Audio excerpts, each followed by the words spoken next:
Early in the morning.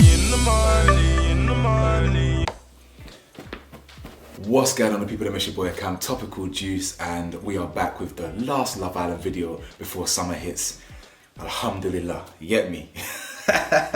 This episode was all about a reunion, and if I'm being honest with you guys, I can't lie to my loyal subscribers, I can't. There's still 10 minutes left of the episode, guys. I quit at the final ad. I wrapped up in it. So apologies if I missed something in the last 10, 12 minutes of the show. Now guys, like the video for me, hit the bell to be notified for me. Please press that subscribe button for me. Merchandise description below.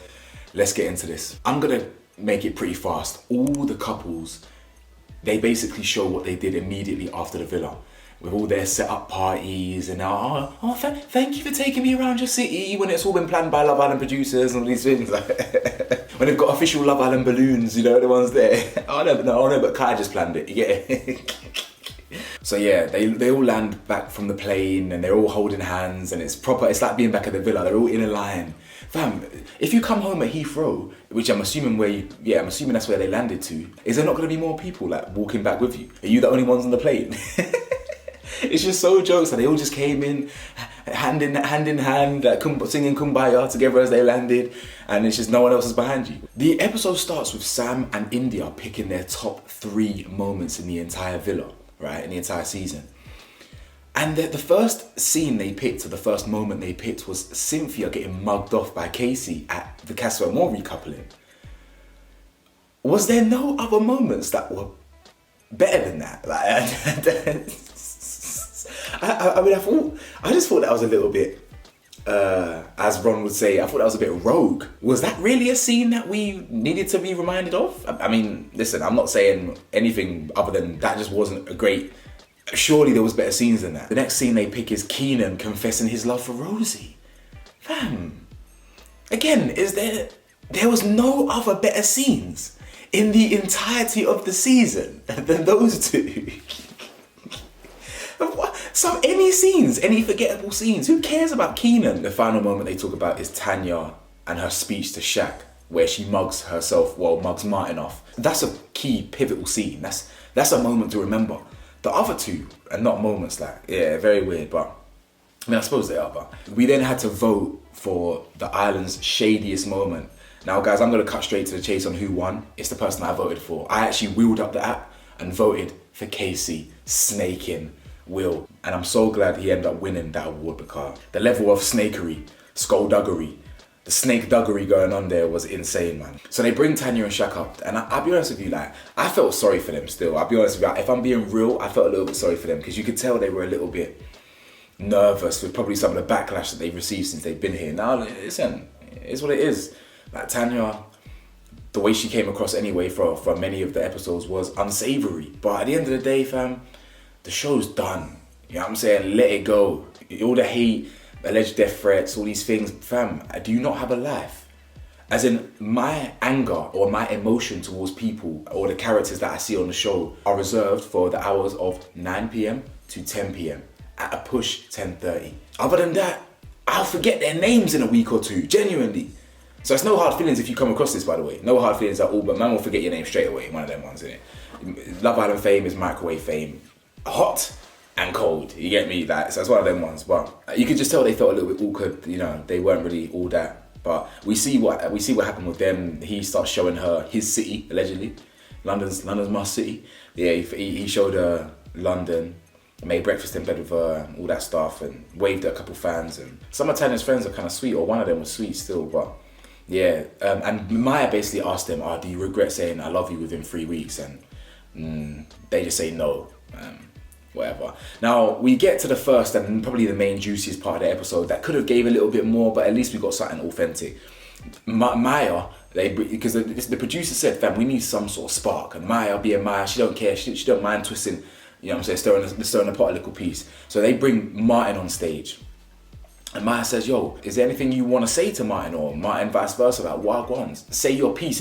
Listen, what's that thing that they say in weddings? They go, forever, if you got any reason why this newlywed couple should not be wed, forever hold your peace. Speak up now, or you better hold your peace. Shaq said, F this, I'm speaking my piece. So Shaq basically calls out Martin for talking on podcasts. I did a video on this very same podcast where Martin basically speaks about Tanya in a foul way, and he says that's not actually the reason why I cried.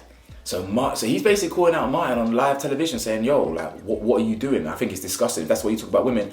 And this Martin guy, guys, I thought Donut of the Day was complete with the last episode. I am gonna read Donut of the Day. But by the way, there's merchandise coming soon about Donut of the Day. But Donut of the Day has got to be Martin. Martin, Martin folded. Oh my, Martin bottled it with a capital B in bold. You know the ones there, he bottled it. Shaq barely called him out anyway. He told him straight. I ain't gonna lie, he told him straight. You can tell he was nervous doing it. Martin just folded. Oh my, like he was just but I didn't really bro. Martin had no bass in his voice. I told Shaq this, I told Shaq that. Yeah, I'd fuck your girlfriend and all this. Fam, you do nothing. You do fucking nothing.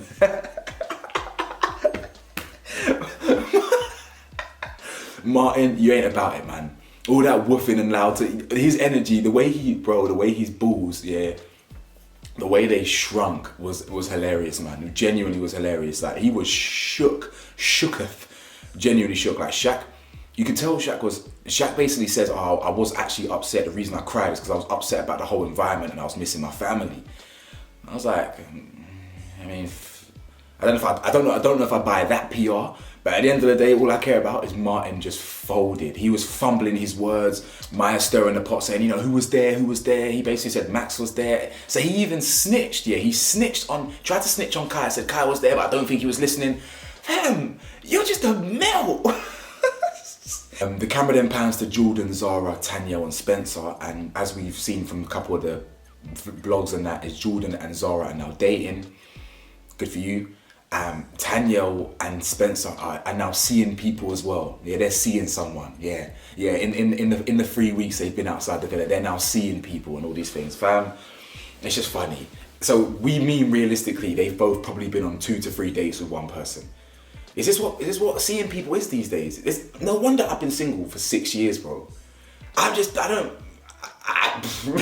Everyone moves at such a speed. Maya then asked Tanyel, do you need to get something off your chest? And she's like, oh yeah, I do actually. I think a few people got in Jordan's ear, Olivia, Shaq, Tanya, but I don't really think Tanya were meant to be bad mind. I think she just kind of read to tear. I just wish they addressed it to me, all these things. So she was like, she had to pretense that with, like, I don't care about me getting dumped.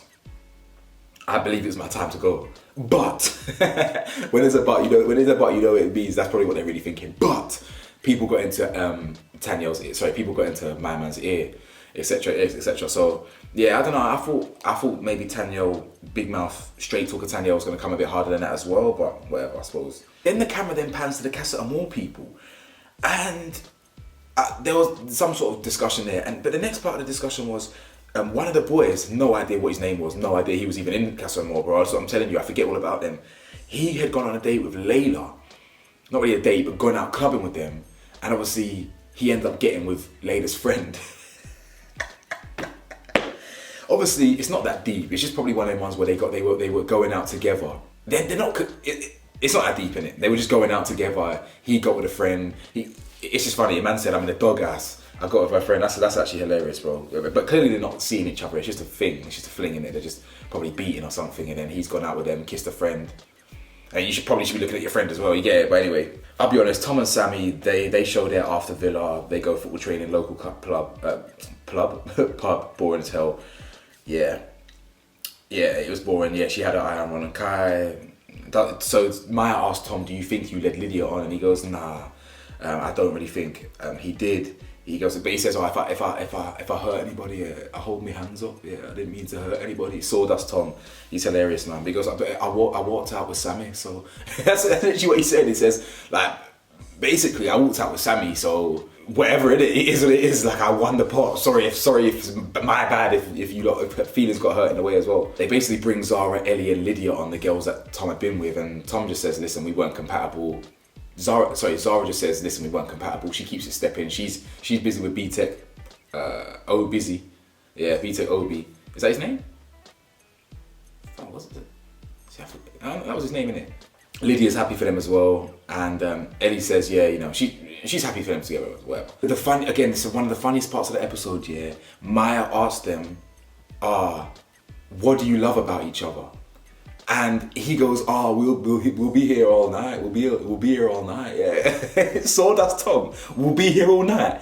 Fam, I would pay to watch that, because he would go, Samie, she's stunning. Yeah, what I love about her is she's stunning, and I can't forget how stunning she is.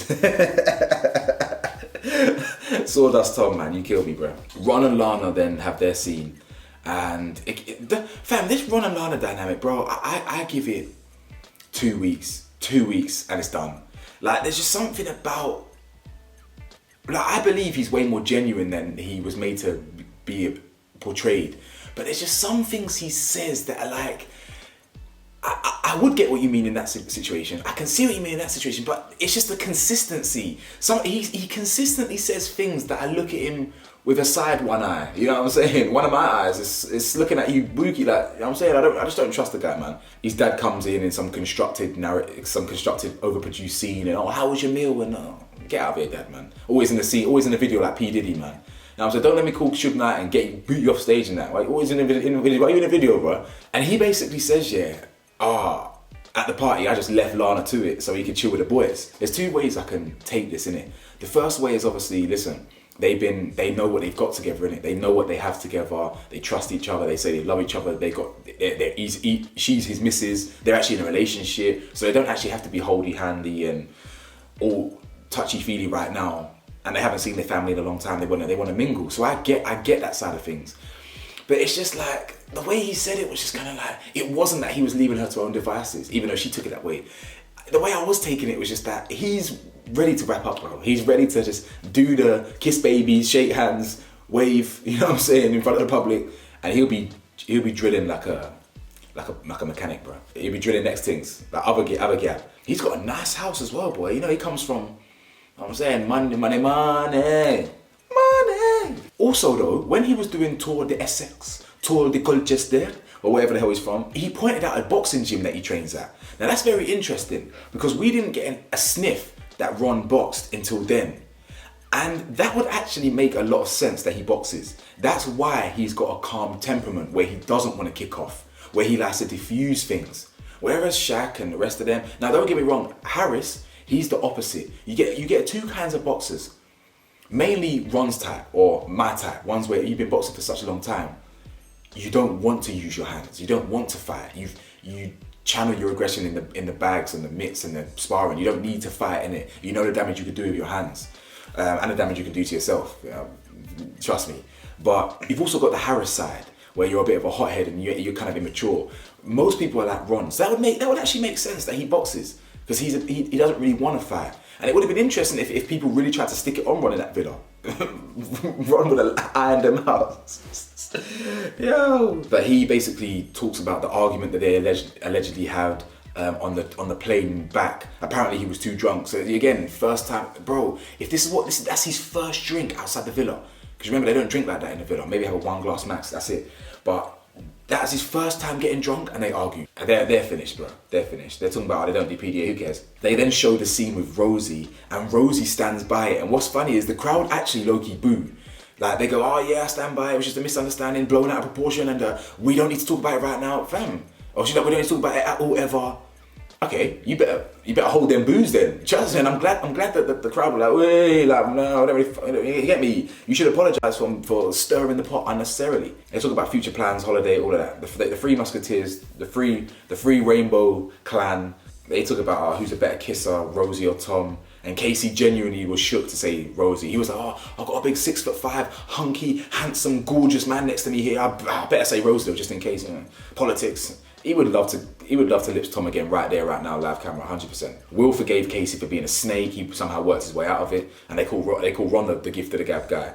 Then it's basically Kai and Sanam, and they're very humble with it. They just talk about, oh, you know, we're normal people and we're getting paparazzi. Like, what is this? That's real humility. You know what I'm saying? Like, they understand that they're anybody. They don't put themselves on a pedestal after coming out the video and winning. You know, understand? So rightly so. They basically talk about how they don't want to be in drama and Kai said he tried his best with all the girls, but they would all agree that it's platonic, and people are more suited to who they are now. And yeah, man, I'm happy with that.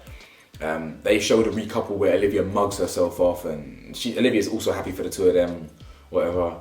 And yeah, it's funny because there was news, that dropped a few days ago that, oh yeah, Kai and Sanam, they're setting up, they're gonna give all their money to charity and this, that and the other. And I thought, oh, charity, yeah, that's quite a big deal. And when Maya actually asked them, Kai was kind of stuttering a little piece, Kai basically said, yeah, we're going to use part of it for some passion projects, bro. That passion project, is going to be the new conservatory in his new yard. You know what I'm saying? A quick new office for the crib, so they can then start preparing their passion projects. So they can start planning their charity from their new office that they built for 50 grand. You know what I'm saying? Like, they ain't giving niche. I mean, they might give 10k, 5k away to a children's organization, but that guy, they don't give a. They're spending that 50 bags on a new car, new jacket maybe, or some new swag, maybe it's a couple new shoes, one of them ones there. Yeah, Casey and Rosie. Now guys, the final scene before I clicked off, so forgive me if I missed anything else, was Casey and Rosie. Oh my God. Of all the couples that have got 0, and I'm talking a grand total of 0% chance of making it or working, is Casey and Rosie, guys. Casey says, yeah, we basically ain't seen each other since we've been back. Yeah, we're just gonna focus on seeing family, and yeah, it's quite intense in the villa, innit? Bro, I promise you, Rosie had no part to play in that. Let's analyze the psychology here.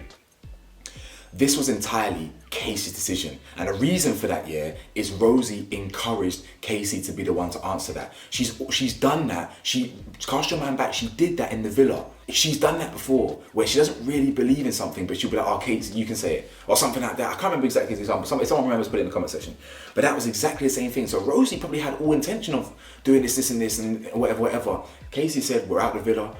Let's just do our thing. You understand? Like, we're just gonna, I'll see you've got a date, we'll schedule a date, but I'm gonna be busy, I'm focusing on friends and family, bro. He came out and flat out just pre these DMs, and he's already cheated a random thing from your DMs. But I promise you, this Casey guy has got no like desire to want to pursue anything with Rosie. It is what it is. Now guys, that was the last thing I saw. I switched off, so I wanted to get this video out ASAP. It's Sunday. I've got a lot of things to do in this week, so yeah, man, like the video, if you hit the button to be notified for me, press that subscribe button, all of that, let me know your thoughts on what the hell going on. I'm just man in his 20s. Peace.